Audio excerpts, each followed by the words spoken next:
I helped over 50 businesses implement an onboarding system, and in this video, I'll just make an entire masterclass showing you how to do it step by step. And with each step, I'll go into what sorts of forms, what sorts of automation, and ultimately how does the process need to look for an ideal onboarding experience. And it's going to be very practical, very down to detail, including questions on specific onboarding forms, kickoff forms, specific automations, and what should be automated and what shouldn't be automated. So without any further ado, let's get into it.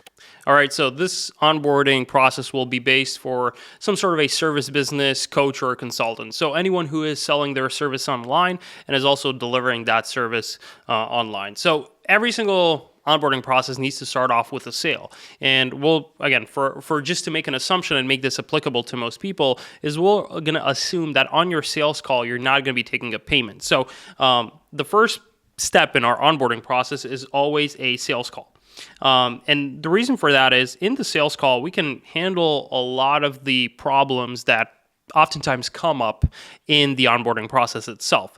And number one thing here is you can either request a payment directly and have someone, pay you directly on the call, or you can do something that's called a verbal close. And for most people, the verbal close is, I would say, for 80% of clients that we work with, the verbal close is kind of the standard way of operating on a sales call, which means you deliver your pitch and a person's like, yes, awesome, I'm ready to get started. What are the next steps? Send me over the contract, the info, and stuff like that. So the first step in the process is going to be a sales call. And this is not a video on how you run your sales calls or how should that process look like. But after you get a verbal close, that's our first decision tree that we really have to account for. So did someone say, yes, I want to basically move forward and please send me over the contract and all the other information, or someone said no? And that's our first decision tree. And if they said yes, what we're going to do is we're going to fill out something that is called a kickoff form. And a kickoff form is really a way to standardize the information that we're going to be using when triggering an onboarding automation in the process. And the reason we do a kickoff form versus automating based off of a, either an invoice paid or a contract signed is I like to control the inputs that are going to be triggering all of my automations. And the reason for that is oftentimes people just use different emails. Sometimes they misspell their own name, and you kind of don't want to have the bad look of sending a welcome email or setting up a bunch of Slack channels and folders with someone's name misspelled, right? Because you're not the one controlling the input. So what we do is we do this kickoff form, and there's really a couple of questions that we include in a kickoff form. And the number one primary is which services is this person going to buy, right?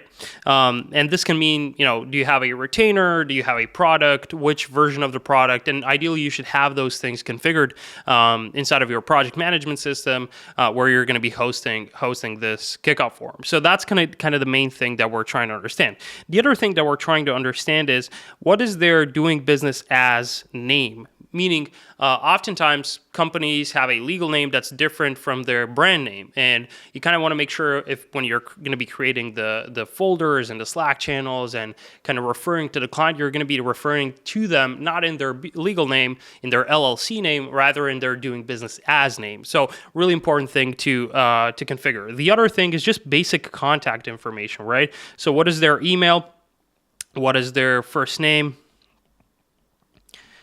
What is their maybe some additional team members that they have, right? So if you have a client who said on the sales call, I have these 3 team members, please include them in all of our stuff, in the project management boards and the Slack channels and stuff like that. You want to be able to capture all of that. And then ultimately, if you have multiple people who are handling client work for you, you kind of want to be able to assign either a team, a CSM, or someone who's kind of going to be in charge of that client. If you're on a smaller side and you're kind of doing that yourself, you don't need that part right now. But I like to just have that as an option. So when I sign a client, I can kind of pick and choose which team or which person I'm going to assign this person to.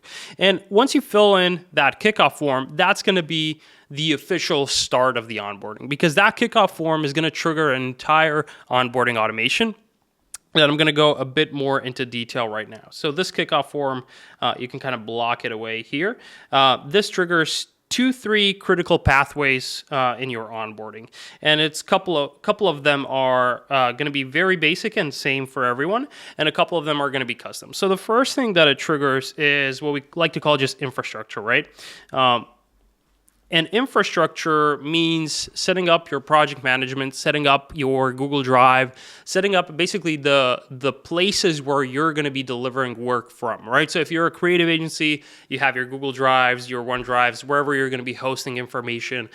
You're definitely going to have some sort of project management set up as well. So ideally you get a client record created, you get created all of their kind of folders and all of the things that you normally want to have happen for your client in order to be able to deliver work from them, different spreadsheets, documents, etc. So this infrastructure is going to involve those things. And just to keep it really simple, it's really three main components. One is going to be project management. Two is going to be some sort of like docs, right? Being able to share files back and forth. And the third one is going to be your internal storage, or you could call it your internal file sharing system, where you're internally going to be able to store information about your client. So you can call that internal. And these are three main components. Ideally, these are all going to be automated based off of that kickoff form, and mainly using the information we have provided from the kickoff form, right? So what is the name of the project management record of the client? What is the name of the folders, et cetera, et cetera, et cetera. These are all things that we're going to be pulling out of that kickoff form and then automating through that. The second component of the onboarding automation is going to be communication. And really there's two main directions that we're going to be taking. Either we're going to be doing email, right? Or we're going to be doing Slack. Some clients use different things, but I would say for 90% of my clients, they're going to be using one of these two. And the first one that we want to understand is if we're using email, we need to send some sort of a welcome message. And if we're using Slack, we're going to be also sending a welcome message over email to invite them to get into Slack, or we're going to be automating that directly as well. But let's say in the case of using email, the first thing you're going to be doing is sending out some sort of a welcome email.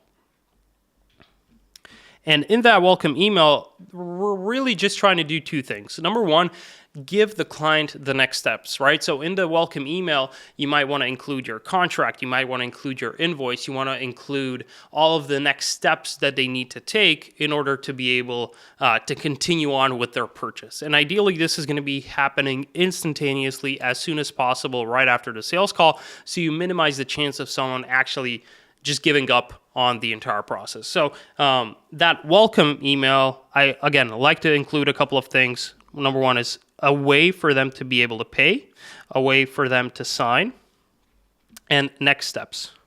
Three key components that you're going to have to involve in that welcome email. When it comes to Slack, we want to automate different things, similar, but different things. Number one, we need to get them into Slack if they're already or not there. So if they're using Slack Connect, you're going to be just inviting them directly. If not, you're going to be sending them either a guest invite or you're going to prompt them to create a new Slack account. But we need to have 2-3 kind of critical things on Slack set up before we can even invite them in. So number one is going to be having an external channel. One is going to be an internal channel, and I also like to have an executive channel. So all these three channels, they all serve a different purpose. An external channel is going to be for communicating with the client. An internal channel is going to be communicating internally about the client. And then an executive channel is, again, if you have a bigger team and you want to have your client have the ability to contract you personally and your co-founders personally outside of that main public channel and kind of have a back-end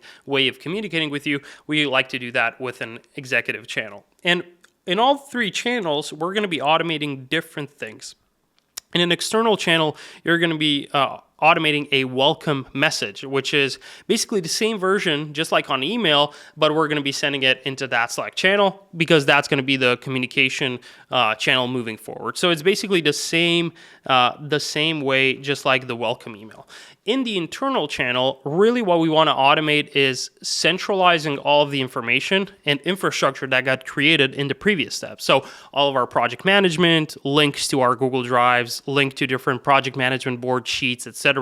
All of that needs to be posted in the internal channel and then pinned so everyone can access all of the information about a client in the Slack internal channel as well. And ultimately, in the internal channel, we always like to do this is do some sort of like a success notification to make sure that the automation actually pulled through. Because the worst thing that can happen is you fill out the kickoff form, you see some things happen, but you're unsure if the automation actually triggered off correctly. So in the last step of the automation, we always kind of include a confirmation in the internal channel just so everyone can kind of feel at ease. Everything is done, everything's completed in order. And then the executive channel, you're going to invite the client there in as well and just let them know, hey, this is a channel where we can kind of talk backdoor. If you don't want to talk about certain things in front of our team, feel free to reach us. This is where we can discuss billing. This is where we can discuss feedback, etc. So that's going to be the automations that are going to be linked to Slack.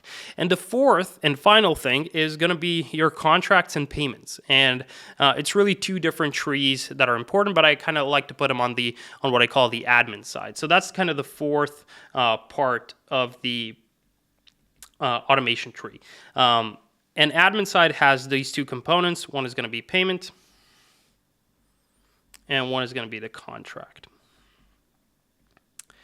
When it comes to payments and contracts, unless you're going to be running a super high volume sales process and you're going to be onboarding dozens of clients per week, it really starts to become illogical to start automating payments and contracts, because for those extra 2-3 minutes that you're going to kind of do the process manually, add on maybe some clauses, some small changes to the contract that you might discuss on the sales call, so it's not a complete template. It's actually going to be better to do this part manually. So what I like to do in the payments and contracts part is automate right up until sending, right? So we like to create drafts of contracts and drafts of payment, and not actually fully create a contract and automatically send it. Create a payment invoice and then automatically send it. I always like to do, especially because this is kind of first touch, the first experience of a client's with you, is always make sure a human can actually see it and kind of verify everything's good. We caught all the context and then kind of send off and send that off manually. But you can still save time with creating drafts based on different templates. And again, if you did a good job in the kickoff form and you kind of selected which package they chose, how much money are they going to be paying, you can automate a lot of that payment and contract creation as well. So these are going to be the four kind of main components of your main onboarding automation. And once all of this triggers off, and let's say your onboarding is successful and you finally get your client signed and paid,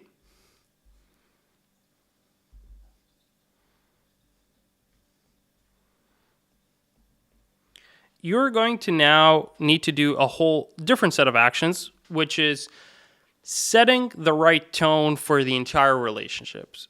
The automation up until now was more for you, right? It's more internal, setting up all of your infrastructure, setting up all of the channels. It's really the kind of menial stuff that you do internally to make sure everything's working so you can get started.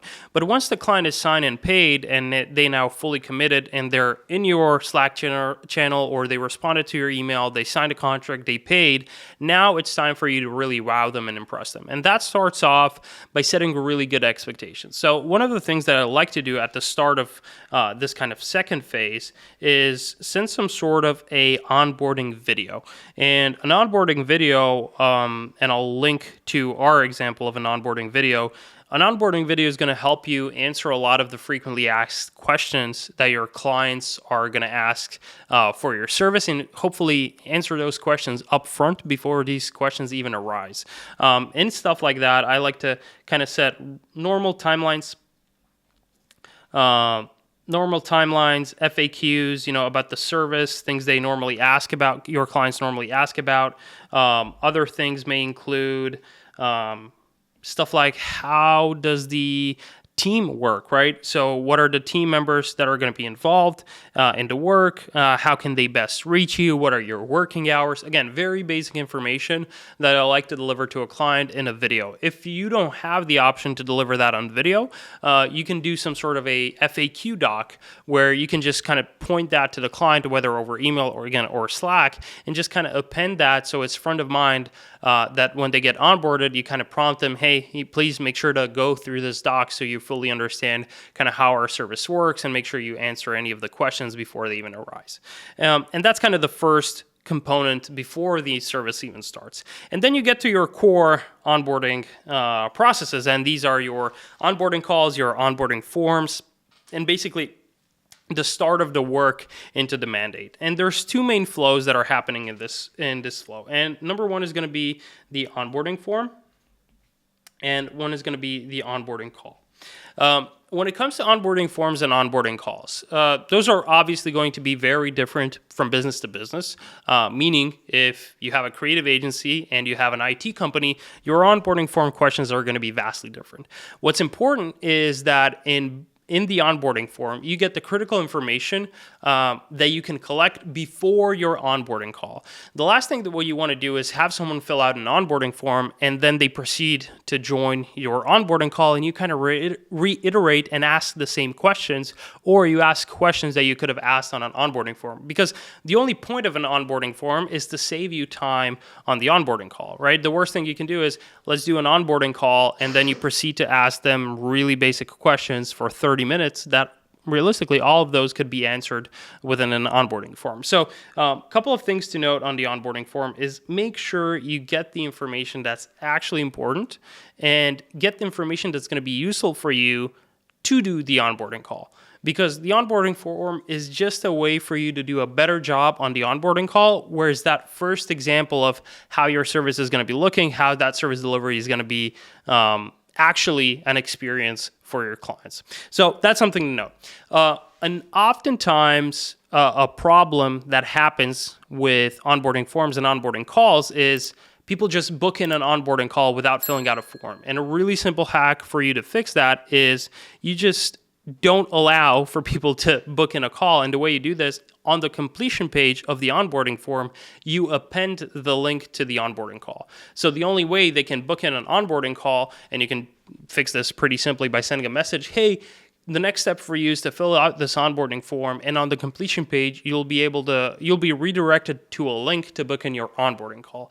And all of a sudden, you just remove the possibility of someone booking in an onboarding call before filling in that form. So just a small hack to increase the amount of people that go through the process completely. And then once you're on the onboarding call, the most important thing on that is, again, reiterating expectations, and that's either from a doc or a video that you sent over, but make sure that the clients have all of their questions answered on that call, and you're removing buyer's remorse. All you're trying to do is, based off of that onboarding video, that onboarding doc, they're going to have a couple of questions in mind on how do some specifics work that you didn't address, and then you're just going to answer that on the onboarding call. If you're getting value out of this video so far and you need help with processes like this, I run a company that does exactly stuff like this, but fully done for you. So from the process mapping all the way to implementing and automating all of those processes, and you can book in a call with us below. So once we get people on that onboarding call and you completed that, this is where your service really starts. Ideally, for the onboarding call, you would already have some deliverables to show. And stuff like this includes a basic brief of the strategy, a basic brief of how the project will look. And that's going to be based off of the questions that got answered to you in the onboarding form. So that's why, again, it's really critical that the onboarding form serves the onboarding call. That is the only purpose why we do an onboarding form. Otherwise, if there really isn't much that a client can give you in terms of information, you can just scrap the onboarding form fully. The only reason we have it is to serve the onboarding call so we can deliver as much value on the onboarding call. Once the onboarding call is completed, the really final thing you need to do to complete your onboarding fully is make sure that you deliver some sort of a quick win. And there's a couple of ways you can do this, a couple of strategies that we've seen people do to deliver some sort of quick wins. if your service allows you to have parts of it already pre-built that you can just implement in your client's business, that's a really good example of one way you can deliver a quick win. So it's some sort of pre-built value. A second way you can deliver value is giving them some sort of a custom strategy based off of the answers in the onboarding form. And number one, there's ways you can automate this with AI, or at least create a draft of it and then have someone on your team kind of work that through and really create a strategy doc. But after the onboarding call, if you can deliver a 2-page doc outlining the strategy or creating them some sort of an asset that's brand new that they didn't have thus far, that's going to be a second way you're going to be able to deliver a quick win. So some sort of a strategy asset. And then the third and final one is going to be able to deliver them with resources that you can have in your bank of knowledge. So if you're an IT firm, you probably have your SOPs, you probably have pre-built videos, courses that you can share with the client that they didn't really pay for nor expect, right? So again, if you're a marketing agency, you probably have a bunch of templates, documents, internal tools you're using. So giving some sort of resources as a third way you can give out a quick win to your client. Once you've delivered the onboarding call and you were able to deliver a quick win within 24 to 48 hours, that's really where your job on onboarding finishes. You now have prepared everything for you and your team to be able to deliver a good service. So that's priority number one. And then priority number two, you delivered a good onboarding experience to your clients, which means you've set the right expectations. You've shown that you're organized, you get stuff done on time. Hopefully by then you made some promises and kept them. So they now have a good snapshot of what the relationship will look like in the next 30, 60, 90 days with your company. And that's really why we're doing onboarding processes in the first place. It's really for these two things. Number one, enabling your team to deliver a great service. And then two, starting off the mandate in the best way possible for your client and really leaving a super good first impression about you and your business and your company overall. A couple of additional things that kind of go outside of the scope of a normal onboarding experience, but are still super useful to do is number one, having some sort of an onboarding package that you can send over to people. And this is kind of on the old school side, and people don't really do this a lot, but we're working on having a care package, that's somewhere in the ballpark of a couple of $100 being sent out to our clients the moment they sign on to us. And it can be a water bottle, a t-shirt, and a wireless charger that you send over to clients. It's a really nice touch that not a lot of people do, and you being able to do something like that is a surefire way for you to start to stand out compared to your clients. And then compared to your competitors. And then the second way you can do something of that extent is adding some sort of a community aspect to your service. So whether that's having a mastermind call, a coaching call, or maybe a Slack group where you have your other clients, and really adding the benefit of, hey, you were a marketing agency and we happen to work with 50 other marketing agencies. It's super useful for you to be in this school group, in this Slack channel, and share your thoughts and experiences. So adding a community aspect to a service. It's a really useful way of doing that. But even more important than just the onboarding process, to make sure that your service is going to be good in the coming months and years, hopefully, of a client staying on with you, is your communication. And if you want to learn how you can set up an awesome Slack communication system, you can watch this video.